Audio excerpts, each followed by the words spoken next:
എല്ലാവർക്കും നമസ്കാരം. എൻ്റെ യൂട്യൂബ് ചാനലായ ഹോം ഷെഫിലേക്ക് സ്വാഗതം. ഇന്ന് ഞാൻ തയ്യാറാക്കാൻ പോകുന്ന ഒരു മുട്ട റോസ്റ്റാണ്. ഇതിന് വേണ്ട ഇൻഗ്രീഡിയൻസ് 3 മീഡിയം സൈസ് സവാള, 4 കോഴിമുട്ട, 3 പച്ചമുളക് എരിവിനനുസരിച്ച് എണ്ണം കൂട്ടുകയോ കുറയ്ക്കുകയോ ചെയ്യാം.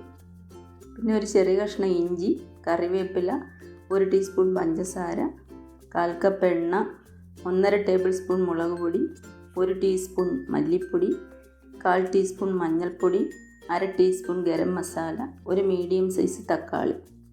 ഇത്രയാണ് അതിൻ്റെ ഇൻഗ്രീഡിയൻസ്. നമ്മൾ മുളക് പൊടി എടുക്കുമ്പോൾ കാശ്മീരി മുളക് പൊടിയാണെങ്കിൽ 1.5 ടേബിൾ സ്പൂൺ എടുക്കേണ്ട ആവശ്യമുള്ളൂ. അല്ലെങ്കിൽ സാധാരണ മുളക് പൊടിയാണെങ്കിൽ 1 ടേബിൾ സ്പൂൺ എടുത്താലും മതി, അല്ലെങ്കിൽ എരിവ് കൂടിപ്പോകും റോസ്റ്റിന്.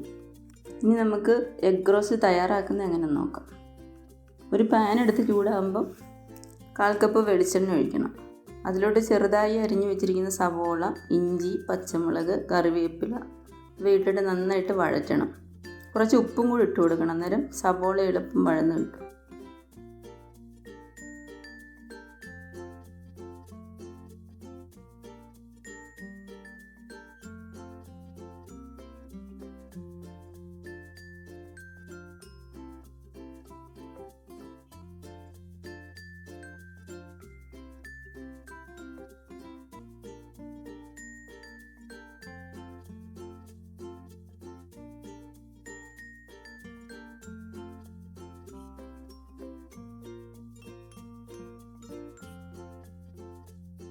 അപ്പോൾ സവോള ബ്രൗൺ കളറാകുമ്പം അതിലോട്ട് പേസ്റ്റ് രൂപത്തിലാക്കി വെച്ചിരിക്കുന്ന മസാല ഇടണം.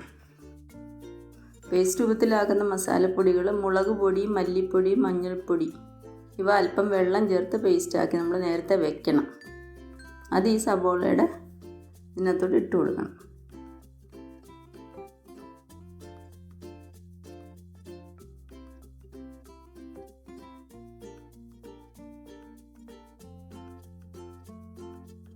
ഇത് വഴന്ന് വന്നാൽ ചെറുതായി അരിഞ്ഞു വെച്ചിരിക്കുന്ന തക്കാളി ചേർത്ത് വീണ്ടും വഴറ്റണം. നമ്മൾ ഒരു മീഡിയം സൈസ് തക്കാളി നമ്മൾ നേരത്തെ ചെറുതായിട്ട് അരിഞ്ഞു വെച്ചിട്ടുണ്ട്, അത് ചേർത്ത് നന്നായിട്ട് വഴറ്റണം.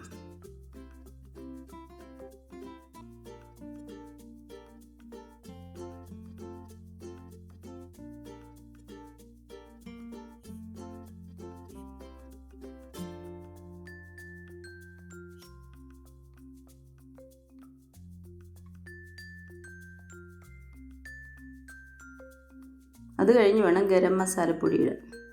ഗരം മസാലപ്പൊടി ഇട്ടിട്ട് വീണ്ടും ഒന്ന് മിക്സ് ചെയ്യുക. അത് കഴിഞ്ഞിട്ട് 1 കപ്പ് വെള്ളം ചേർത്ത് നന്നായിട്ട് ഇളക്കണം.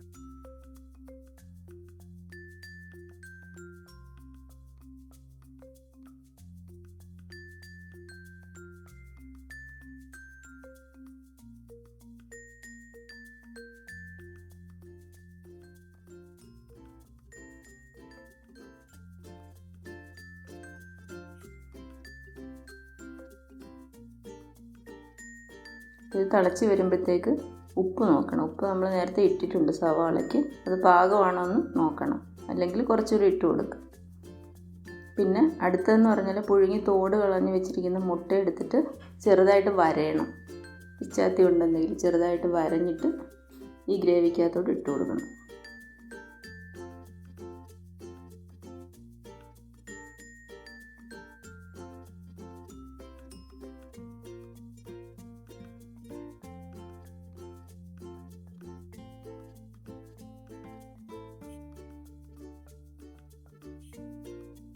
എന്നിട്ടൊരു 5 മിനിറ്റ് ചെറുതീയിൽ വേവിക്കണം.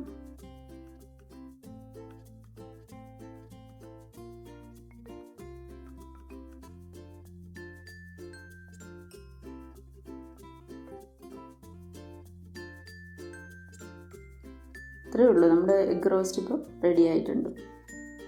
ഇത് നമുക്ക് ഇടിയപ്പം, പാലപ്പം, ചപ്പാത്തി ഇവയുടെ കൂടെ കഴിക്കാൻ വളരെ നല്ലൊരു റെസിപ്പിയാണ്. എൻ്റെ ഈ വീഡിയോ ഇഷ്ടമായെങ്കിൽ ലൈക്ക് ചെയ്യാനും ഷെയർ ചെയ്യാനും മറക്കരുത്. ആദ്യമായിട്ട് എൻ്റെ വീഡിയോ കാണുന്നവരാണെങ്കിൽ സബ്സ്ക്രൈബ് ചെയ്യാനും ബെൽ ഐക്കൺ പ്രസ് ചെയ്യാനും മറക്കരുത്. അപ്പോൾ ഇനി കാണുന്നത് വരെ ഗുഡ് ബൈ.